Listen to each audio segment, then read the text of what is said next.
안녕하세요. 집주인 교육학입니다. 최근에 금리 인상 관련해서 미국의 옐런 재무장관도 두어 번 이야기했고, 우리 한국은행도 올해 하반기에는 금리 인상을 할 것 같다. 이런 기사도 나왔는데요. 뉴스 기사 댓글들을 살펴보니까요, 이렇게 말씀하시는 분들이 많더라고요.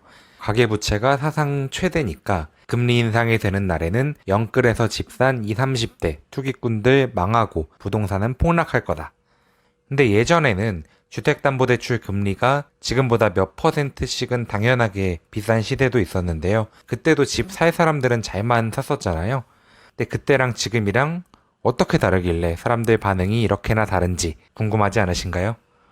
그래서 오늘 영상에서는 금리 인상이 부동산 시장에 치명적이라고 말하는 이유가 무엇인지, 금리 인상 진짜로 하는지, 또 한다면 그 폭은 얼마나 될 것인지, 그래서 나는 집을 언제 사야 되고 언제까지는 팔아야 되는지, 이렇게 무주택자는 돈을 벌고 다주택자는 돈을 잃지 않을 수 있는 귀중한 정보를 여러분들께 공유드리려고 합니다.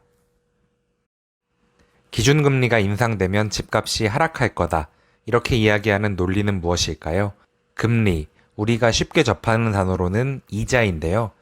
이자 부담이 늘어나서 소위 망해서 집을 파는 사람이 늘어나면 집값이 당분간 오를 이유로 꼽고 있는 없는 공급이 생겨나게 된다는 이야기입니다. 현재 가계대출의 70% 이상이 변동금리 대출이라고 합니다. 변동금리의 대출 이자는 기준금리에 은행에서 산정한 가산금리를 더해서 계산이 됩니다. 가산금리는 계약 당시에 개인의 신용도, 소득에 따른 상환 능력을 기준으로 고정되어 있지만 기준금리는 한국은행의 결정에 따라 얼마든지 오르내릴 수 있는 것이죠. 현재 한국의 기준금리는 더 낮아질 수는 없다고 할 수 있는 실효 하한 0.5%입니다. 오를 일만 남았다고 할 수 있는 상황이죠. 그치만 분명히 이런 의문도 드실 거예요. 금리 인상은 시중에 있는 돈을 빨아들이는 행위인데 우리나라는 백신 접종률도 미국에 비해 한참 낮은 상황이고 경기나 고용이 회복되려면 아직 멀었는데 기준금리를 어떻게 올립니까? 이렇게요. 맞습니다. 경기가 안 좋은데 금리를 올린다는 건 말이 안 되는 걸로 받아들여졌었죠. 하지만 지금은 세계화의 시대입니다. 2017-18년에 미국 경기가 너무 좋아서 금리를 가파르게 올렸기 때문에 우리나라 경기가 안 좋았음에도 국제 정세에 따라 금리를 올렸던 적이 있습니다. 이유는 간단합니다. 미국이 기준금리를 인상하면 한국을 포함한 이머징 마켓의 달러가 미국으로 유출되기 때문입니다. 이자를 더 많이 주는 은행에 적금을 들러가는 것과 같은 현상이죠. 작년 2월에 하나은행에서 5% 적금 개설할 수 있다고 그러니까 인터넷 뱅킹이 반나절 동안 마비가 돼서 계좌 이체도 못했던 게 생각나는데요. 미국하고 비교하면 상대적으로 위험한 투자처인 한국의 금리는 기본적으로 미국보다 높게 형성되어 있는데요. 누가 봐도 더 안전한 투자처인 미국이 금리를 인상해서 이 수익률을 높이게 되면, 그래서 이게 한국과 비슷한 수준이 되면 어떻게 될까요? 외국인 투자자들의 돈이 당연히 미국으로 몰리게 됩니다. 한국에 투자해둔 삼성전자 주식 같은 자산을 팔고 그럼 원화를 받아서 이 원화를 달러로 환전해서 미국으로 들고 나가겠죠. 이러한 과정에서 달러가 유출되고 한국 내 달러가 부족해지면 결국 달러 강세, 원달러 환율 상승이 나타나게 됩니다. 물론 미국이 당장에 금리 인상을 할 거라고는 생각하지 않습니다. 2013년 사례를 봤을 때 금리 인상은 테이퍼링 예고 이후 최소 2년, 연준이 말하는 대로 빨라야 23년 말에나 가능할 것으로 저는 보고 있습니다.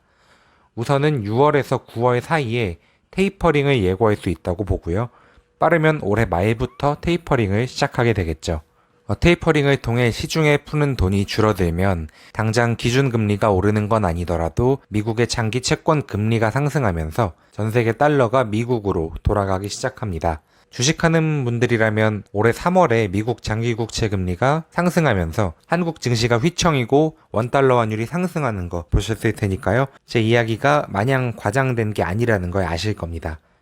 외환 시장이 취약한 터키, 브라질, 인도, 러시아 등이 달러 유출을 막기 위해서 경기가 좋지 않은 상황임에도 선제적인 금리 인상을 단행한 상황이고요.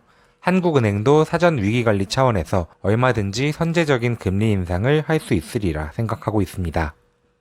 그럼 이제 중요한 건 금리 인상 폭입니다. 기준금리가 인상돼서 집값이 하락하는 시나리오는요, 가게가 망해서 공급이 드는 위험한 상황입니다. 주택담보대출을 갚지 못하고 연체해서 집이 경매에 넘어가고 물건이 쌓이는 상황이란 말이죠. 금리가 시차를 두고 점진적으로 오르는 게 아니라 단기적으로 급등하는 상황입니다. 중앙은행의 예측을 뛰어넘는 금융위기, 외환위기, 이런 경제위기 시나리오라는 이야기죠. 그럼 지금 상황이 어떤지 자료를 하나 보겠습니다. 소상공인부터 무너진다는 이야기 많이 들어봤는데요. 이 자료를 보시면 중소법인과 개인사업자의 연체율은 오히려 줄어들고 있는 상황입니다. 주택담보대출은 말할 것도 없이 현재 가장 낮은 상황입니다. 집값이 계속 오르고 있기 때문에 바보같이 연체를 해서 집을 경매에 헐값으로 넘기고 싶지 않은 그런 심리인 거죠. 게다가 한국 경제 전망치들을 살펴봐도 백신 접종률이 늘어나고 정상화가 되면서 소상공인들의 상황, 한국 경기, 고용 모두 점차 나아지리라고 보고 있습니다. 단기 급등만 아니라면 충분히 버틸 수 있는 상황이라고 지표들은 말하고 있습니다. 그럼 단기 급등 가능성이 얼마나 되는지 미국이 그레이트 다이버전스를 외치며 금리를 급격히 인상했던 2018년을 두고 알아보도록 하겠습니다. 제가 처음으로 집을 샀던 때가 2018년인데요. 이때 미국 금리가 한국 금리보다 높은 한미 기준금리 역전이 나타났던 때입니다. 다행히도 이 당시 한국 경제 30% 이상을 차지하던 반도체의 슈퍼사이클 시기였기 때문에 단기적으로 외화 유출 없이 증시가 상승했습니다만 기준금리 역전을 계속해서 두고 볼 외국인 투자자들이 아니죠. 2018년 초반 코스피 2600을 터치했던 증시는 외국인 자본이 유출되면서 계단식으로 하락을 거듭했습니다. 그때도 한국은행은 같은 고민을 합니다. 경기는 미국만 좋은데 한국 살림살이가 좀 어렵더라도 금리를 높여서 자본 유출을 막는 데 주력할 것이냐, 아니면 확률이 낮은 경제위기라는 홍수를 대비하기보다는 당장의 굶주림을 돈을 계속 풀어서 해결해야 하느냐, 이런 갈림길에 섰었죠. 결국 경기 둔화 당시 1,500조가량의 가계부채의 이자 부담 등을 고려해서 큰 폭의 금리 인상은 이루어지지 않았습니다. 지금 가계부채가 1,760조가량으로 늘어난 것 빼고는 상황은 그 당시와 상당히 비슷합니다. 2018년에 미국이 금리를 엄청 가파르게 올렸었는데요. 그 뒷배경에는 당시 트럼프 전 대통령의 법인세 인하로 시중의 유동성이 많이 풀릴 것을 우려한 선제적인 금리 인상을 미국은 했던 것이죠. 지금은 돈이 많이 풀릴까봐 걱정하는 그 수준을 훨씬 뛰어넘어서 시중의 유동성이 넘쳐나는 상황이에요. 그런데도 코로나19 팬데믹 여파가 굉장히 무서웠기 때문에 미국 연준이나 재무장관이나 주춤주춤하면서 일시적이다, 올려도 아주 천천히 올리겠다, 이런 이야기를 하고 있잖아요. 이렇게 발언을 이어가는 것이 경제를 박살낼 의도는 아니지 않겠느냐. 그래서 결국 금리를 큰 폭으로 올리면 이머징의 경제 위기가 촉발되고 미국도 그 여파를 고스란히 맞을 텐데 그렇게 하려고 한다면 저런 태도를 유지하고 있겠느냐 하는 생각이죠. 그래서 미국이 단기에 큰 폭으로 금리를 인상하지 않는다면 2018년에 큰 폭의 인상에도 소극적으로 인상하던 한국은행, 지금도 그렇게 똑같이 소극적으로 인상하는데 그칠 것이다 하는 게 저의 의견입니다.